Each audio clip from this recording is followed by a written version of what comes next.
Hi, it's Christopher Grubb with House Tipster. We are in High Point, North Carolina for the Fall Market. It's a biannual show. We've come many times to sneak peek to get to see what's coming in. And we're doing a guest trend spotter, Michelle Workman. Hello. Let's go see some of the stuff you're talking about and what you've spotted. All right, let's go. go. Here we go.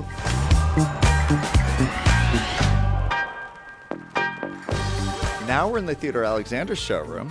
So this is a great example of the minimalist maximalism that I've been talking about, which is very much about the finishes and the intricacy of a finish rather than just being a straight lacquer or painted finish.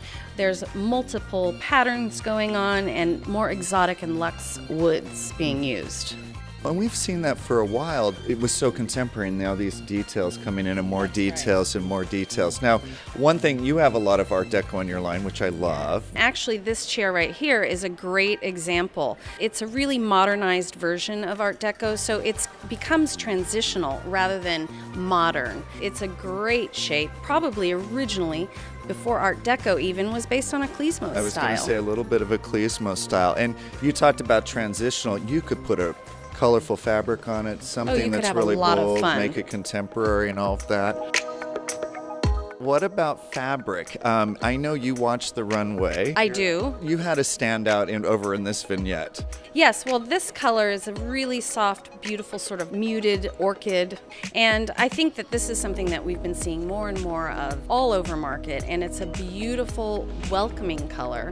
And, you know, it's also on the runways. Part of the escapism trend that I'm seeing is a soft palette. Rather than gray and dark, it's sort of like uplifting and, you know, dreamy. Well, and for our viewers, what's escapism? Well, for a designer, I think this sort of idea of escapism is frivolity and lightness and not taking things too serious. Too serious, yeah. Colors create moods. And one of the things that we're seeing is people are trying to get away from the everyday life, and they're bringing that into their homes so that when they go home, they're escaping. And then, Michelle, you mentioned chinoiserie.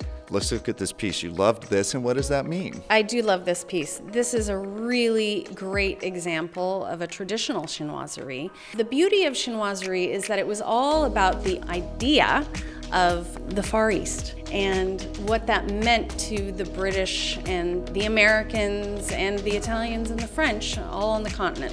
Gorgeous, and a lot of them were brought from the Far East, and it was an expression of we travel, we're exposed, and so in your home it was an important piece to let people know your status. You know, we're an aristocracy, so.